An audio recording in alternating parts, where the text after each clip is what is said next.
Hey, Mr. Ortiz.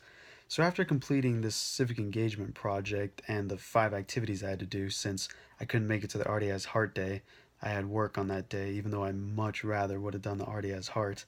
Um, I was able to remember and reflect on past community service requirements from old teachers in high school, and I realized that at the end of those projects, all they really cared about was the amount of community service hours that I put in, not so much what it was that I did for the community.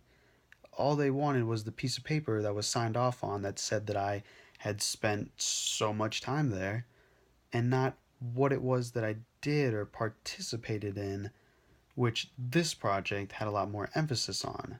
In fact, it's complete emphasis on.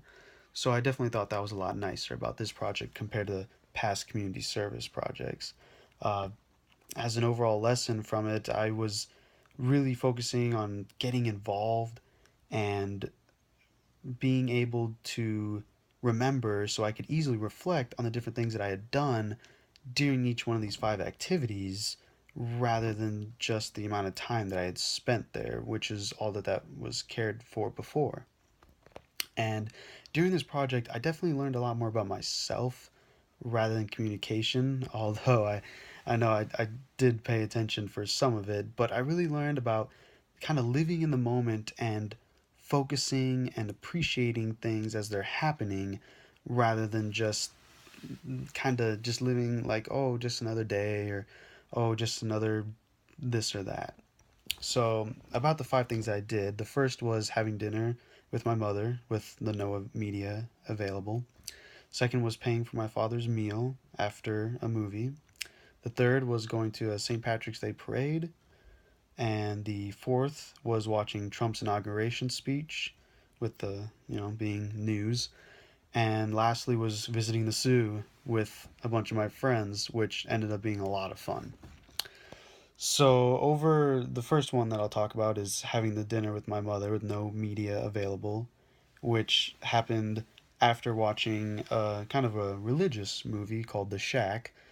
And we went to a restaurant, picked up some food, took it home, and immediately I took my phone and my mother's phone, put it aside, and told her there'll be no media available for the dinner.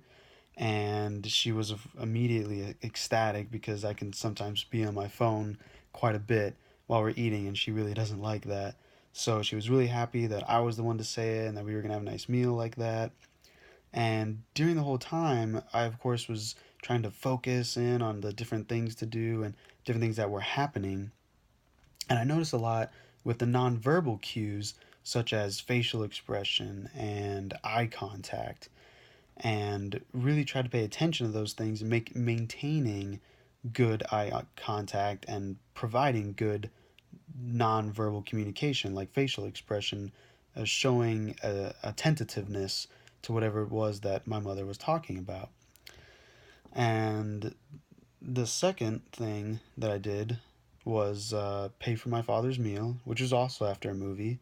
And we went to our favorite restaurant that's right next to the theater. And once the bill came out, I immediately took it. And of course, my father was saying, "Oh, what are you doing? I've got this. You don't pay for it."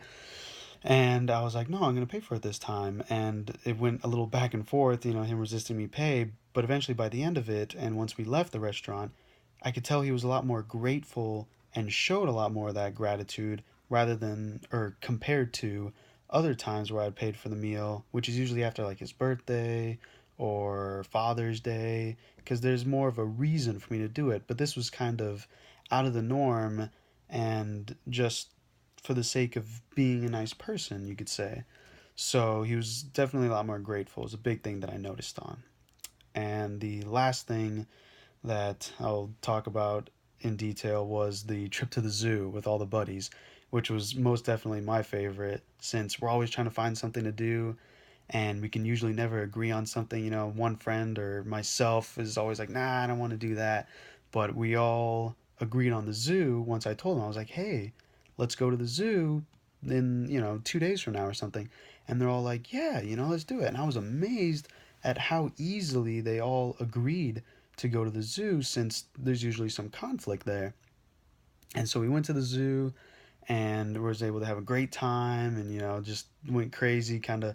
We acted like the animals, at some points, and just had a whole bunch of fun. Took the photos that you've seen in my PowerPoint, and that was most notably the most fun. Not so much with the communication, but just with appreciating the moment and really living in the moment with my buddies and taking note on all the different things that each one of them found exciting compared to the other.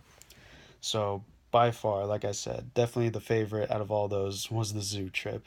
And definitely the biggest thing that I learned from this project was living in the moment and appreciating things as they happen in the now rather than looking back on them and thinking to myself like, God, that was so much fun. Why didn't I realize how much fun I had then at that moment? Why am I only realizing it now? Like I should have noticed it then. Why only now? And just just that was probably the best thing for me. And so going off that, just having the slightest change in focus, I think can really enhance and really spice up things from your usual routine and Monday, everyday, normal, kind of day to day entertainments. And it makes it a lot more of a memorable and enjoyable experience once you really focus on what it is that you're doing in that moment. Thank you for this project, honestly.